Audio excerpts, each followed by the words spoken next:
cause which we hadn't been able to find previously, and then just I did a search on the internet. First search I do in this PDF from a renowned international homeopathist, if that's right, a homeopathic doctor and researcher. He put it out there, and it's exactly what you said. Anything you like, different types of tissue salts in a tablet form. It's really cheap. You can get it even on Amazon, but there are other dedicated websites. You can get it organic, no chemicals in them, just tissue salts. The testimonials I've read are, this is not just something that works for carpal tunnel, it gets rid of it, along with many other things. And there are different tissue salts for different ailments, as the guy was saying. So there you go. You're subject to surgery. Say again? You're subject to surgery. Surgery, yes. Surgery which creates more money. Which creates more money. Yes, exactly. That's very painful to go through, even though most people, if not all, say it works. Okay. So let's bear all these things in mind. That's health. What about education? How many of us in this room have not been through the public schooling system? Were you educated? Well, in this country we call public school a school. It's only in America where the public school is what we regard as normal. What I mean is, did you go to school? A normal school. A normal school. Well, that would be the public schooling system rather than schooling. That's what I mean.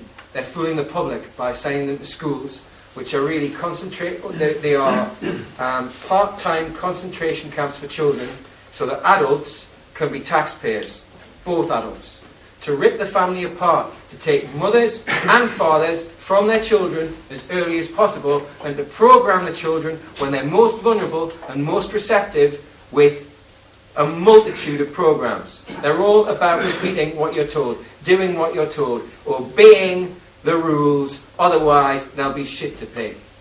Yeah, and that's what they're there for. They're not there to educate, they're there to program. The reason that this is provable is because if that was not the case, everyone in this room would have been given a classical education. A classical education involves two strands.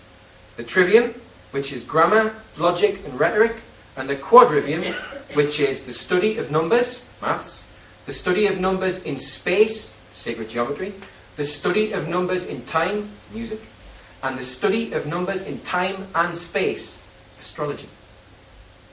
Yes, astrology. And if you are educated with a classic education, if you have that, you are able to become, by the age of 7 years old, an autodidact or an autodidactic learner. That means you can teach yourself anything. You just need to process the information and observe and then apply. That's it. It must be if you're talking about the trivium, grammar, logic and rhetoric in that order. The grammar is the information, the words. The logic is putting them into a semblance of order to communicate certain points. And the rhetoric is the way in which it is expressed in that conveyance. Okay. What I'm telling you here is, just telling children not to ask questions is a perversion of education. And that happens in every single classroom.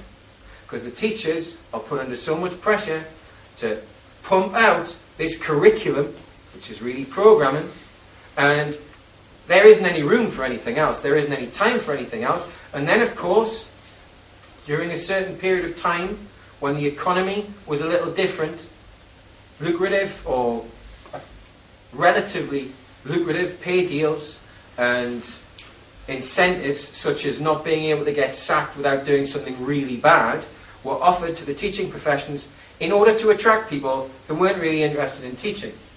So now you have, up and down the country, classrooms full of people who admittedly, openly are there because of the holidays.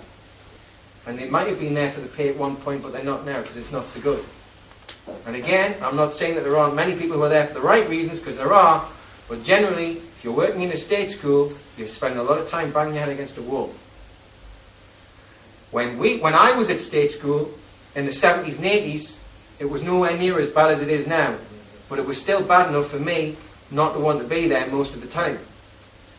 What I'm telling you is that in my experience, having done the research, children who are home educated, not only is it a myth that they suffer socially because they don't go to school.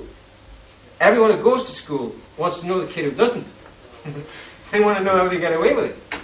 So as long as the parents are prepared to organise events, social events, and make sure that they don't cut their children off home education, provided that you have at least one parent who's able to duck out of the system, is the most viable option. However, how many people in this room would say that that is a viable option for them at the moment? One. I'm hoping to be doing it. That's brilliant. That's brilliant. The other thing I about can see the martial law coming into the school. I'm watching it very, very, very closely, and I can see common purpose in there. So there's no doubt. I've got to get them out. Yeah, there's no doubt. There's no doubt.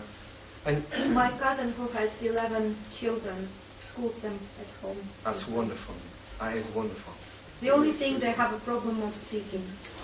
They don't have the pronunciation is not really good. Because enough. they're not naturally English speaking. You mean? No, it's not that. All right. They live in Russia. Oh, they live in Russia. Yes, So and they have problems because, although I do agree with you what you're saying. See, I was taught as a teacher, and children do need to pronounce properly so the others could understand and everything. Yes. There is, certain issues, and the point is, although my cousin is terribly intelligent guy, he doesn't know these issues, and that's why the children are speaking things. They understand each other, Yeah. but the people from outside have problems. Well, that would be something that they can work on, though. That's Yeah, but the point is, the parents not always have the ability to teach. But this is why we need to community. Yes, when we have, because our aim is to have home education and natural therapies, or a home education network available to all the communities within the UCT, but also natural remedies. But the home education network is because people like my wife, maybe someone like yourself, would love to do it right. They'd love to be in an environment that is right for the kids. Because, believe it or not, all of the evidence on classical learning suggests that the best educated children are the ones who lead the education themselves. Whatever they gravitate towards, that's what they find out about. That's what they learn about. And this is the way, to be honest with you, when you look back, this is the way all the so-called geniuses of bygone ages were trained. They were given a classical education.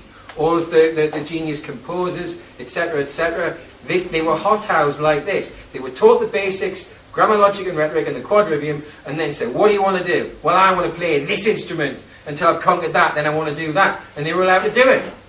Telling children that they have to do what everybody else has to do, and that's just the way it is not acceptable. And that's what all the children are being told. It's what all the adults are being told. And it isn't the case. Now, what we need to be ready to do is to say to ourselves, in every moment of our lives, that until we stop doing what we know in our hearts is wrong, the chaos will continue. The day we decide to take every moment and do with it what we think is right, we can be wrong, but then we learn from our mistakes and become stronger and wiser because of it. I never learned anything from any of the successes that I've had. None. Nothing. I already knew what was confirmed to be right before the success. I learned everything from the errors that I made, or by observing the mistakes that other people had made when I didn't have the time to make them myself, or by helping other people when I didn't know what the remedy was. The day you decide you're just going to do the best you can in every moment will be the day your life and your existence, it starts moving in the direction that you want it to. When you let go of the fear and you just say, right, whatever it is today that needs to be done, I'm going to do it. And no one's going to stop me doing it. Everything will change. Everything will crystallize. Okay, so let's just say that the House of Rothschild, which controls not only the banking industry, not only every single multinational trade platform over $2 billion, every company that's ever projected earnings or turnover over $2 billion ever has had to be rubber stamped by the Bank of International Settlements, which is a Rothschild bank in Basel, Switzerland. Every single one. There are rumours coming out of researchers like Ben Fulford that this is just in the process of being stopped, that the trade platforms, they've been suspended, and that may well be why hundreds, if not thousands, of bankers worldwide are either resigning, getting sacked, seconded, or getting arrested and charged with fraud. The CEOs in the main, did not know jack shit about what was going on, and yet the people who did, they're not being charged, they're not being sacked. The allegations aren't even being made against them because there are so few people who actually understand the way the banking system works. Anyone who does knows a central bank in any system guarantees enslavement to debt. Full stop.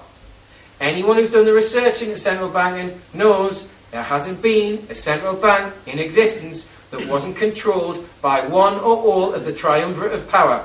The Vatican, the Crown, and the House of Rothschild. That's it. They've been in cahoots since the late...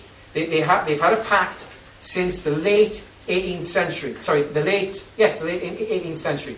In the 1770s, and we only know this, get this right, there was a messenger on a postal horse who was struck by lightning and killed. And somebody found a sealed message from Adam Weishaupt, who'd been appointed as the head of the Illuminati it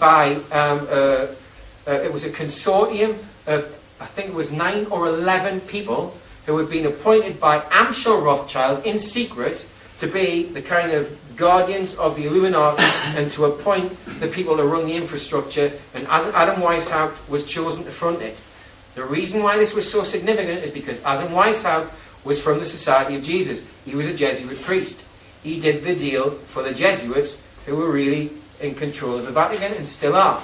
So from that point, at that point, Rothschild already had control of all of the crown heads of Europe. And he did this simply by funding both sides of every war, causing every revolution, controlling both sides with the control of the flow of information. And this culminated when Nathan Rothschild he gained knowledge that the Battle of Waterloo had been won by Napoleon, knowledge of the victory, and he went to the London Stock Exchange and stood in his usual place, and everyone knew that he was likely to get the news first, and he went in with a face like thunder. And his expression was downcast. Without any further ado, sell everything! Sell your mother if she's available, because everything's gone to shit.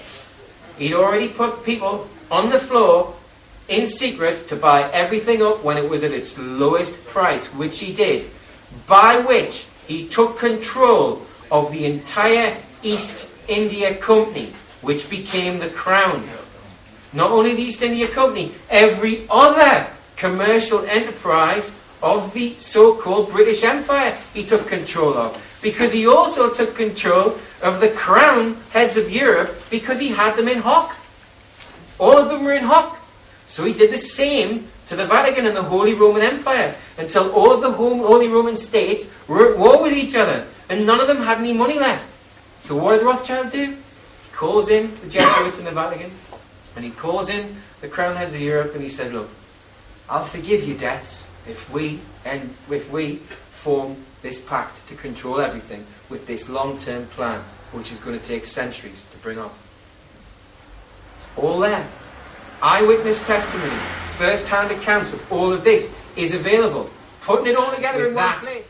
I must thank you very, very much for making this such an enjoyable occasion. I hope you've enjoyed it just a fraction as much as I have. I've still got energy to talk for a bit yet, but nevertheless, I know everyone's got lives that they've got to get on with, and thank you very much. I hope